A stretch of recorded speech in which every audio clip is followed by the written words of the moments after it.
Hello, moi c'est Solène. Bienvenue sur le podcast Carnet de bord pour une nouvelle vie. Le podcast qui va te donner de l'envie, de la motivation et de la clarté pour réaliser et concrétiser tes projets. Ici, on parle de reconversion, de burn-out, de mindset, d'entrepreneuriat et de changement de vie. Mais surtout, d'audace et de comment oser. Ma mission ?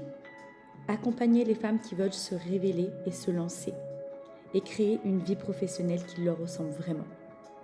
Dans chaque épisode, tu trouveras un déclic, une prise de conscience, une graine semée et surtout, un bon coup de boost. Alors, si ces sujets te parlent, t'interpellent ou t'appellent, tu es au bon endroit. Installe-toi confortablement, respire un bon coup et ouvre ton carnet de bord parce que ta nouvelle vie, elle commence maintenant.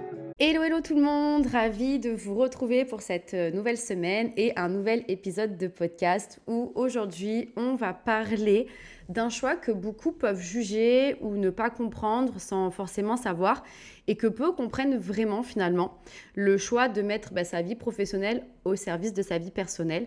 Et donc mon invitée du jour aujourd'hui c'est Mélissa qui a quitté le salariat, donc pas sur un coup de tête bien évidemment, c'était pas un caprice non plus, mais parce qu'elle est maman d'un enfant TDAH et qu'à un moment, elle a compris une chose essentielle, c'est que le cadre du salariat ne lui permettait plus d'être là comme elle en avait besoin pour sa vie personnelle et son enfant. Et donc dans cet épisode, on va parler de son changement de vie, d'éventuelles charges mentales, de décisions, de peur aussi qu'il peut y avoir autour de ce changement de vie-là et surtout de ce choix courageux de devenir entrepreneuse pour reprendre la main sur sa vie personnelle.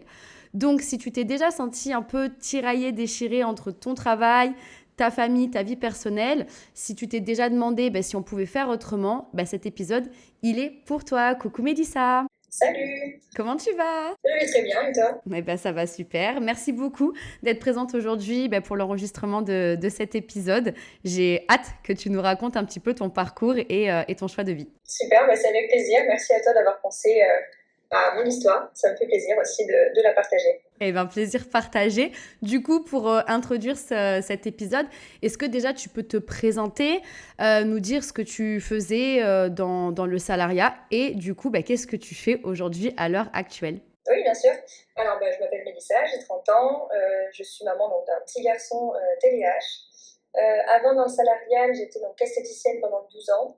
Mon dernier poste, c'était assistante médicale dans un centre de médecine esthétique.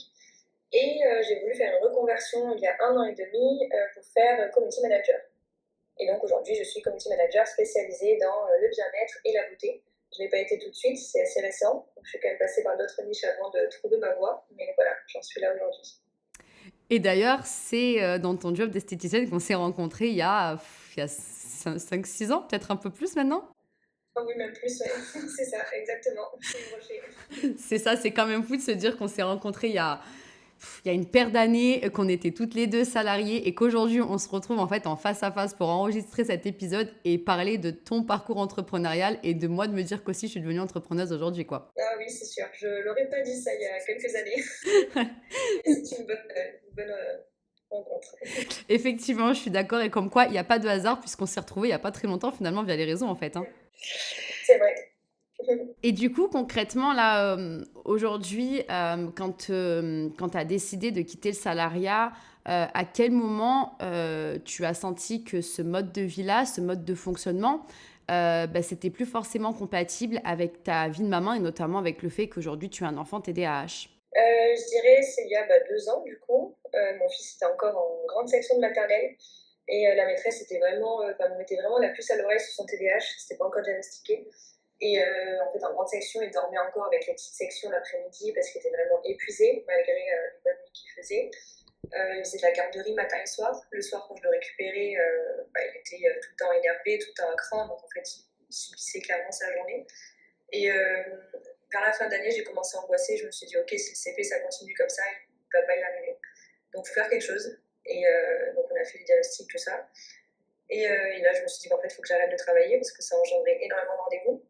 Mon travail ne me permettait pas d'être à l'école à 9h et à 17h, de le prendre à la maison le midi quand la cantine c'était trop.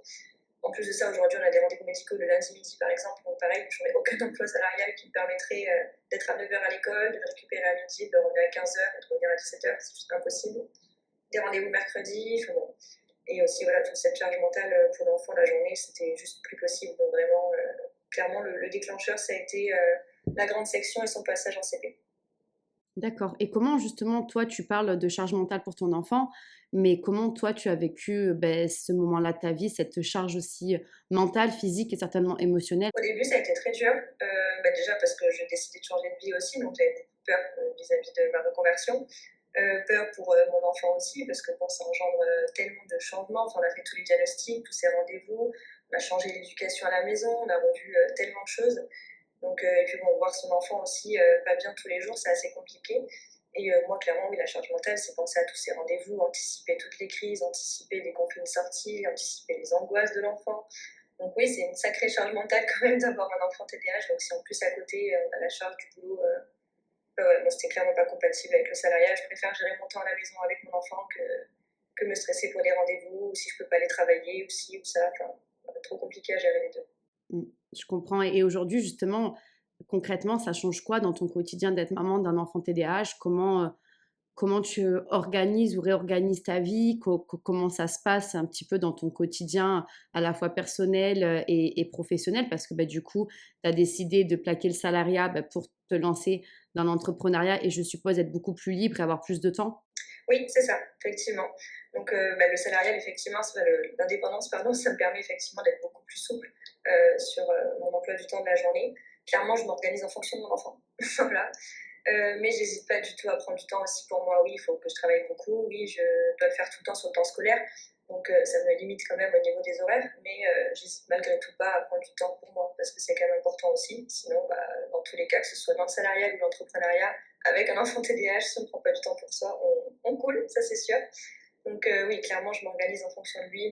Et justement, est-ce que tu as un conseil ou une méthode, une manière de faire aujourd'hui qui est propre à toi et qui peut peut-être être repris par quelqu'un, justement par une femme qui vit cette chose-là ou qui aimerait justement quitter le salariat pour lancer son projet et s'occuper de son enfant TDAH? Parce que tu dis que tu gères ton organisation en fonction de ton enfant, mais justement, comment tu gères toute cette organisation pour toi te permettre de travailler sur ton projet, en fait, le développer et lancer pleinement ton activité? Oui, eh bien, j'organise toutes mes semaines à l'avance.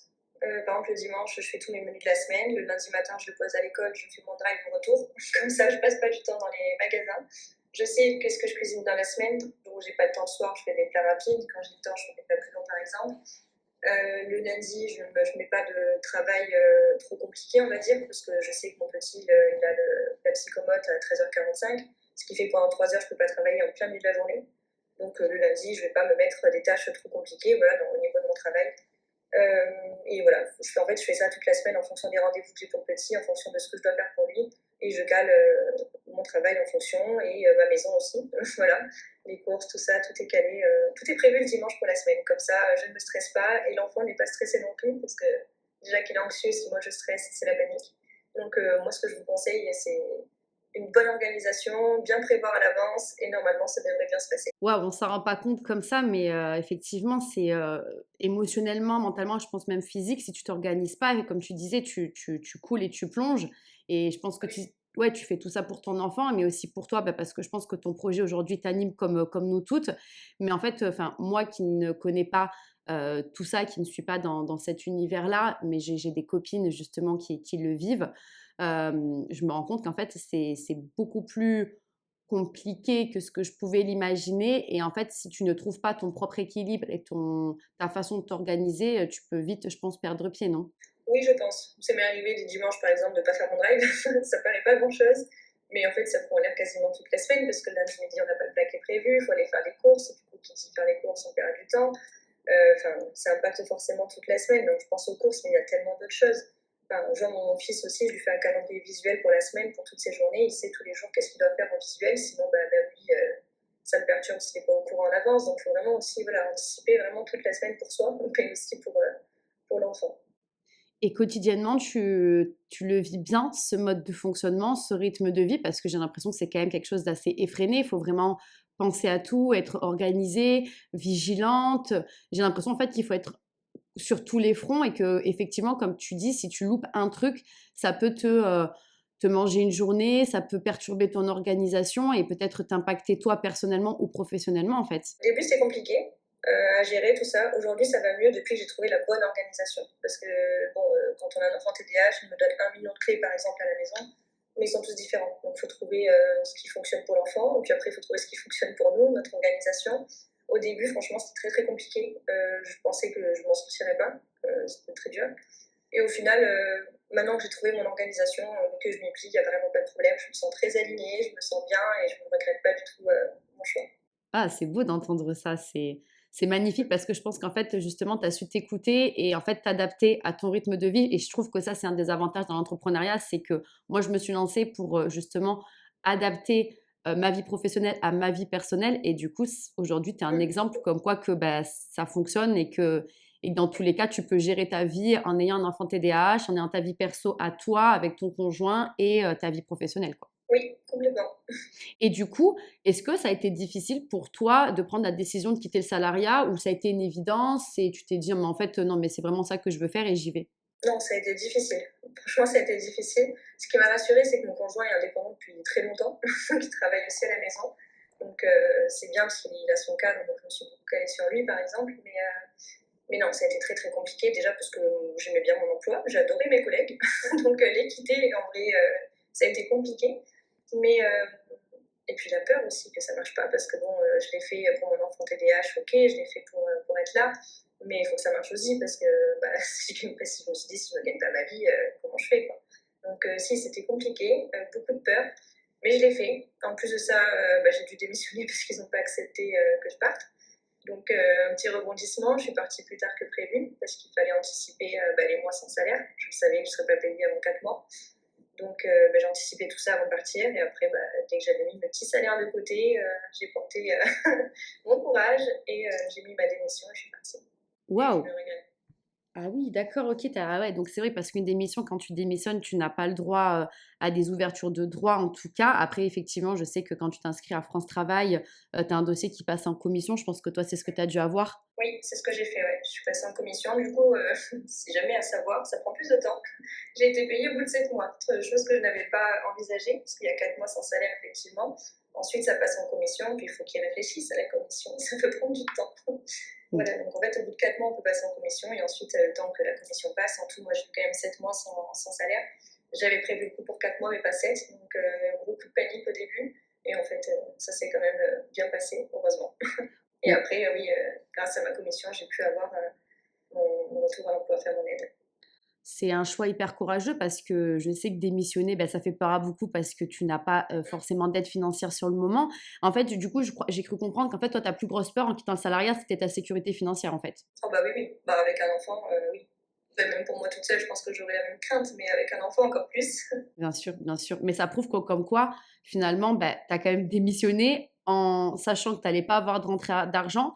Et qu'est-ce que tu as fait justement pour essayer d'apaiser cette peur-là? Parce que tu parlais d'anticipation, mais est-ce que tu veux bien nous dire comment tu as fait pour tenir la baraque et aujourd'hui te dire, bah, en fait, ça fait 2 ans que j'en suis là, j'ai démissionné, j'ai galéré en fait pendant 7 mois, c'était pas prévu. Qu'est-ce que tu as mis en place? Comment tu t'es conditionné? Est-ce que tu veux bien nous parler un petit peu de ça?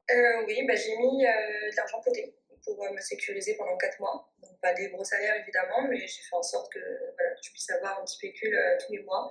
Donc, j'ai réuni mon argent, j'ai mis de côté. Et dès que je savais que je pouvais vivre pendant 4 mois avec mes économies mises de côté vraiment pour ça, bah, j'ai posé ma démission. Donc, du coup, je suis partie plus tard que prévu quand je discutais avec mes patrons, mais voilà, je me suis sécurisée comme ça pour les 4 mois. Donc, c'est pour ça que je vous donne l'information qu'il y a aussi le temps de la commission si jamais. Parce qu'en fait, c'est pas 4 mois, mais plus. Mais en tout cas, voilà, avant de le savoir, je savais que c'était 4 mois. Donc, j'ai mis des sous de côté. Et voilà, je me suis dit que j'allais vivre avec ça pendant 4 mois. Et du coup, ce serait pas un problème de démissionner. D'accord, donc en fait, tu as relativisé sur le côté, bon, bah, je démissionne, c'est pas grave, je sais que ça rentrera pas, mais vu que bah, j'ai moi-même fait mon petit prévisionnel financier, ça va passer, quoi. Exactement. Ouais, tu t'es rassurée. Bon, ça, c'est chouette. Et du coup, au milieu de tout ça, je pense à ton entourage, parce que quand même, on parle tous à notre entourage de nos projets. Comment ils ont réagi quand tu leur as dit, ben, en fait, moi, je vais tout quitter, je vais démissionner, donc ce qui veut dire pas de rentrée d'argent. Comment ça s'est passé quand tu leur as annoncé ton choix? Ben, étonnamment, personne n'a été désagréable. jugé ma décision finalement. Autant que ce soit la famille, les amis, vraiment personne n'a jugé mon choix. Dans mes amis, j'ai énormément d'entrepreneurs, donc je pense qu'ils ont peut-être compris aussi. Donc voilà, franchement, j'ai été super entourée et je, je remercie même mon entourage parce que ça a été vraiment très facile de faire cette reconversion grâce à eux aussi. C'est vrai que l'entourage, il fait beaucoup. Et quand tu as de la chance d'être entouré par des personnes qui sont dans l'entrepreneuriat, bah, vu que tu parles le même langage, bah, tu te sens beaucoup plus comprise. Et c'est souvent parfois plus simple que des personnes qui sont dans le salariat et qui ont du mal à se dire, mais en fait, waouh, tu quittes un CDI, tu as une rentrée d'argent tous les mois. Et en fait, là, bah, tu sais pas quand est-ce que ça va rentrer et tu sais pas si ça va fonctionner finalement. C'est ça. Donc je suis ravie de ne pas avoir eu ce genre de remarques Mm. finalement. Bah, tu as bien de la chance, tant mieux. Et du coup, concrètement, aujourd'hui, l'entrepreneuriat, ça t'apporte quoi de plus par rapport au salariat que ben, le salariat ne t'apportait pas avant, en fait, ne te permettait pas? Oh, bah, ma flexibilité de mon emploi du temps, des week-ends avec mon chéri. Parce qu'avant, j'avais un week-end sur deux, donc bah, je prenais les week-ends où j'avais mon fils, parce que j'ai une garde partagée. Donc bah, en fait, les week-ends où je travaillais, bah, c'est les week-ends où mon fils était chez son père. Donc en fait, j'avais pas forcément ces moments non plus avec mon chéri. Donc aujourd'hui, tout est équilibré. Je suis à la maison, je peux travailler voilà, comme je veux en fonction de mon planning familial, on va dire. Et je peux aussi profiter des week-ends bah, voilà, avec mon chéri, en famille. Franchement, cette flexibilité, les week-ends, j'apprécie énormément. Je te rejoins tellement, c'est aussi pour ça que j'ai quitté le salariat, c'est pour avoir mes week-ends, avoir mes horaires et vivre en fait en fonction de mon rythme, tu vois, en fonction de moi et pas en fonction de quelqu'un d'autre et pour quelqu'un d'autre, tu vois. Ça, en fait, je me suis dit, j'ai hésité franchement à me lancer à mon compte parce que je suis quelqu'un de très timide, de très réservé, donc je me suis dit, c'est un gros challenge quand même de faire ça. Community manager, en plus sur les réseaux sociaux, il faut se montrer, donc c'était très compliqué au début. Mais je me suis dit, quand même, tu mets tellement d'énergie pour un patron, tu fais tout ce qu'il te demande de faire, même des choses que j'aurais même, moi, pas osé faire pour moi-même. Donc je me dis, en fait, si tu le fais pour un salaire, pourquoi pas le faire pour toi, en fait, finalement. Je veux dire, si j'arrive à me dépasser pour un patron, pour moi, je devrais m'en sortir, quoi. C'est marrant que tu aies ce discours-là parce que hier, pareil, je me posais et je me suis dit, mais Solène, en fait, dis-toi que tu as quitté le salariat en te disant que si tu étais capable de fournir tout ça pour quelqu'un, imagine ce que tu es capable de fournir pour toi, en fait. Mais on est des machines de guerre finalement. Mais c'est ça, c'est ce que je me suis dit, parce que bon, vraiment j'ai hésité, mais je me suis dit quand même, franchement, ça peut le faire quoi, quand tu vois tout ce qu'on donne au travail pour un SMIC ou à peine plus. Je me dis, bon, je pense que pour se dépasser soi-même sur quelque chose qui nous fait vibrer, pour un mode de vie qui nous fait vibrer, je pense que ça peut que marcher. Totalement d'accord avec toi. Et c'est intéressant, tu as soulevé quelque chose, tu parlais que tu étais timide. Donc c'est vrai que quand on est timide, on ose moins, on se crée peut-être plus de peur, etc. On se dit, oh là là, mais je vais monter mon business, va falloir que je me monte, que j'ose être vue. Qu'est-ce qu'aujourd'hui, ça t'apporte l'entrepreneuriat? Qu'est-ce que tu as appris sur toi? Est-ce que tu t'es senti évoluer? Est-ce qu'il y a une transformation? Comment tu te sens dans ton quotidien aujourd'hui depuis que tu as choisi d'entreprendre en fait? Bah, je me sens super bien. Alors oui, effectivement, c'est compliqué forcément au début de se montrer tout ça. Mais au final, ce que ça m'a appris, c'est que je suis capable bah, de sortir de ma zone de confort parce que pendant un an et demi, je l'ai fait plus d'une fois sur plein d'aspects du travail. Parce que bon, je suis community manager, mais j'avais peur de la prospection, j'avais peur de me montrer, j'avais peur d'être sur les réseaux. Et bah, tout ça, bah, j'ai appris à le faire, moins en moins peur. Donc voilà, ce que ça m'a appris, c'est que je suis capable de sortir de ma zone de confort, que je suis capable de faire les choses. Et finalement, la peur, c'est juste un sentiment qui nous empêche d'avancer, mais si c'est inconfortable, c'est peut-être qu'il faut y aller, je pense. Je suis entièrement d'accord avec toi. Ouais. Sortir de sa zone de confort, ça te montre à quel point tu es capable. Et plus tu en sors, plus tu gagnes confiance en toi bah, parce que tu te dis que tu peux le faire. Et du coup, bah, tu crois en toi et tes capacités. Et je trouve que des fois, le salariat, bah, vu que tu es un peu coincé en fait comme un plafond de verre, tu vois, qu'en fait, on t'empêche d'aller au-delà de ce que tu peux faire parce que tu es contenté bah, d'appliquer ce qu'on te dit, ta fiche de poste, les ordres de ton chef. Et on n'arrive pas à aller au-delà de ce qu'on peut donner et ce qu'on peut être. Et je trouve que l'entrepreneuriat, bah, ça permet vraiment de te révéler, de sortir le meilleur de toi, même des choses auxquelles tu ne t'attendais pas en fin de compte. Oui, c'est ça, je suis entièrement d'accord. Ouais. Des fois, c'est vrai que je suis hyper contente pour des choses qui paraissent peut-être bateau aux yeux des gens, mais des fois, ma meilleure réussite sur les réseaux, par exemple, ça va pas forcément être les likes, les vues ou quoi. Des fois, je me dis, c'est bon, j'ai osé sortir ce type de contenu, je suis contente. Le retour que ça a, c'est pas forcément le plus important pour moi, c'est juste j'ai osé, je l'ai fait et je suis contente, quoi. Waouh, c'est trop beau. Et justement, est-ce qu'aujourd'hui, si c'était à refaire, tu referais la même chose Oui, donc, franchement, je le ferai. Je regrette pas du tout. sans hésiter? Oui, sans hésiter.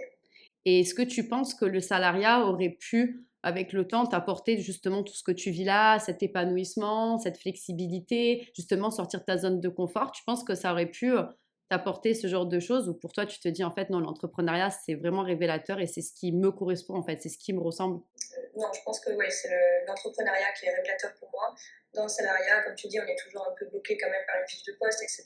Puis et à contrario, des fois, on va nous demander de faire des choses qui sont peut-être pas dans notre éthique. Donc oui, ça peut nous faire sortir un peu de notre zone de confort. Mais est-ce que c'est la bonne zone de confort qu'on veut aller? Je suis pas sûre. Donc non, je pense qu'il n'y a que l'entrepreneuriat qui aurait pu m'emmener jusque-là. C'est beau. C'est beau d'entendre tout ça. Même moi, tu sais quoi, ça m'inspire et ça me nourrit. Et je me dis, mais j'ai tellement de chance d'échanger avec des femmes comme vous et d'avoir croisé votre chemin un jour et de me dire qu'aujourd'hui, on en est là, tu vois. C'est formidable. C'est adorable, merci. Et justement, si je t'ai convié pour cet échange, c'est aussi pour faire passer un message et j'aimerais que toi, tu fasses passer ton message. Qu'est-ce que tu aimerais dire à ces mamans qui sont fortes, courageuses et résilientes à mon sens, qui se sentent un petit peu coincées dans leur travail et finalement les besoins de leurs enfants qui sont TDAH? Je dirais que tout est possible quelque part. Donc à partir du moment où on a un rêve, une idée, je pense que ça vaut le coup de creuser, de l'approfondir. C'est pas toujours facile, on n'a pas tous les mêmes histoires, ça j'entends, mais je pense que vraiment si on veut quelque chose, on peut se donner les moyens de l'obtenir. Et surtout c'est important parce qu'on est plus au travail qu'à la maison. Et si vous êtes parent d'enfants TDAH, il faut aussi être très très présent à la maison. Et moi clairement, je pense que cumuler les deux c'est très compliqué.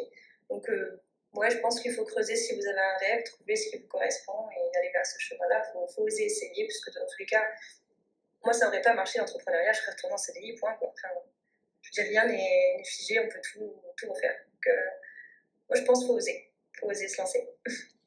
T'as tout bien dit, rien n'est figé dans le marbre. C'est pas parce qu'on prend une direction et que ça marche pas qu'on peut pas aller dans une autre. Il faut en tout cas oser, essayer et de pas vivre avec des regrets. Et je trouve que t'as tout bien résumé, t'as tout bien dit. Franchement, mon plus grand regret, ça aurait été de ne pas essayer. Je préfère me planter je préfère me dire, ok, j'ai essayé, ça n'a pas marché, je retourne en salarial, que peut-être passer ma vie dans le salarial et me dire toute ma vie, ah, et si j'avais fait ça, si j'avais fait ça. En fait, je pense que ouais, le plus grand regret, c'est de ne pas le tester. Mais je pense que le plus grand des regrets, c'est de vivre avec des regrets, de se lever un matin, de se dire, mais si je l'avais fait, tu vois, c'est ça qui est horrible. C'est vrai, je suis d'accord. Et du coup, j'ai envie de dire à toutes ces femmes qui nous écoutent, n'hésitez pas à mettre des petits commentaires en dessous de la vidéo pour pouvoir interagir avec Mélissa. Je pense qu'il se fera un plaisir d'y répondre, de partager son point de vue ou même si vous voulez aller échanger avec elle sur les réseaux en légende, je vais vous mettre son Instagram avec son parcours et je pense que Mélissa se fera un plaisir de pouvoir interagir un peu plus avec vous si besoin. Oui, c'est un grand plaisir.